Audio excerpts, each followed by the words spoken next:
Swayam Prabha. Digital India. Educated India.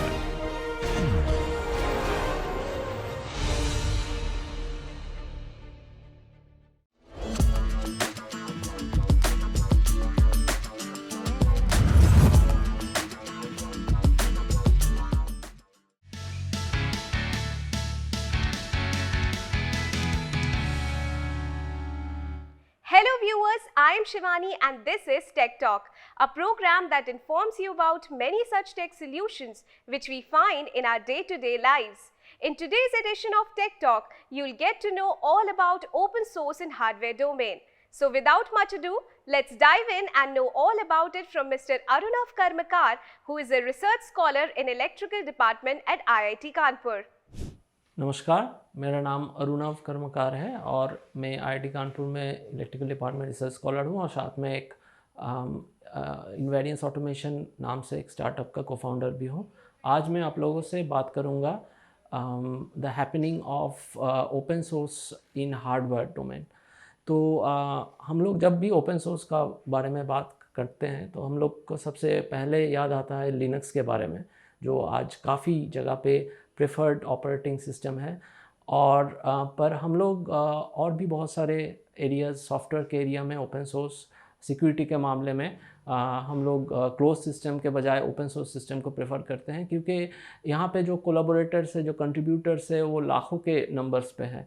और जब इतने नंबर ऑफ लोग एक चीज़ पे फोकस्ड है और उसमें कंट्रीब्यूट कर रहे हैं तो वो प्रोडक्ट बहुत अच्छा निकलता है, उसमें डेवलपमेंट बहुत अच्छा होता है।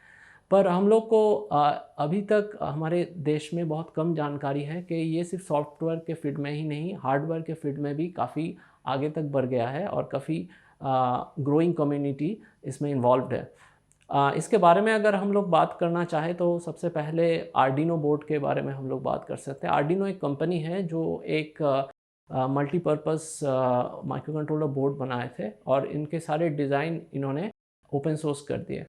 पर ओपन सोर्स करने का मतलब ये नहीं है कि ये कंपनी अभी लॉस में रन करते हैं। ओपन सोर्स का मतलब है काफ़ी अलग अलग कम्युनिटी में उनसे जुड़ जाते हैं और काफ़ी लोग उनमें कंट्रीब्यूट करते हैं। जो आर्डिनो बोर्ड्स है इसी में सिर्फ सब चीज़ सीमित नहीं है। अभी 2000 साल के बाद ये ओपन सोर्स इन हार्डवेयर डोमेन काफ़ी एक्सपैंड कर गया है।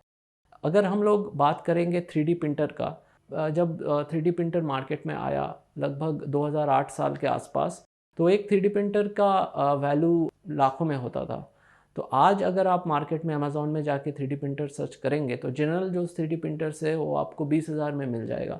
तो ऐसे लाखों का चीज़ 20,000 में कैसे आया और इतने लोग कैसे इसमें जुड़ गए? इसका मेन कारण है कि जो मेन इसमें जो फर्मवेयर यूज़ होते हैं जैसे GRBL और मर्लिन, ये गिटहब में उपलब्ध है और इसको आप डायरेक्ट आर्डिनो बोर्ड में इंस्टॉल कर सकते हैं और आप खुद से एक यूज़र इंटरफेस पाइथन में लिख सकते हैं और ये यूज़र इंटरफेस डायरेक्ट फर्मवेयर से कम्युनिकेट करेगा और आप अपना मशीन यूज़ कर सकते हो। अब जब CNC मशीन के बात आता है तब आपको ये समझ में रखना पड़ेगा कि ऐसे बहुत सारे मशीन है जो डिफरेंट इंडस्ट्रीज़ में यूज़ होता है, जो CNC मशीन के कैटेगरी में आता है।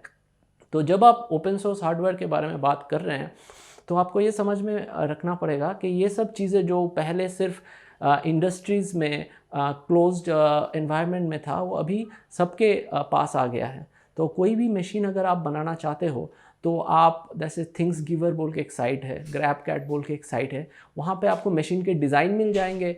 फिर जहाँ तक सॉफ्टवेयर की बात है तो आपको फर्मवेयर्स मिल जाएंगे इन टर्म्स ऑफ GRBL और मर्लिन, और आप सिर्फ पाइथन यूज़ करके आप उसका यूज़र इंटरफेस डायरेक्ट से बना के कंप्लीट मशीन आप इंडस्ट्रियल स्टैंडर्ड मशीन आप लॉन्च कर सकते हो।